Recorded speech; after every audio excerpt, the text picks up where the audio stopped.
તુલસીદાસજી કહે એવો વૈશ્ય જગતમાં મર્યા પછી અફસોસ કરવાને લાયક જે ધનવાન હોવા છતાં લોભ કરે.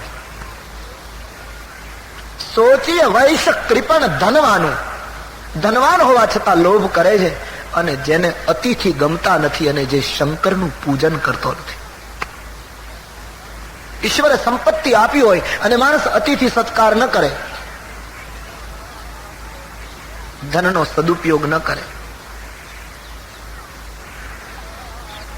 તો એ અફસોસ ને લાગે. માણસ પાસે ધન આવે છે ને ત્યારે માણસ ધનનો 3 પ્રકારે ઉપયોગ કરે. એમ વિદ્વાનોએ કહ્યું, મને ગમ્યું, इसलिए मैं आपको कहूं.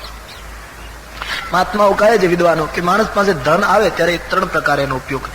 ઘણા લોકો ધનનો ઉપયોગ જમાડવામાં કરે, બીજાને જમાડે, ખવડાવે. ઘણા લોકો જમાડવામાં ધનનો ઉપયોગ ન કરે, જમવામાં જ કરે, પોતે જ જમે, બીજાની કોઈ પરવા નહીં. અને ઘણા લોકો એવા હોય છે જમાડે નહીં, જમે નહીં, ખાલી જમા જ કરાવે, ધનનો ઉપયોગ જમા જ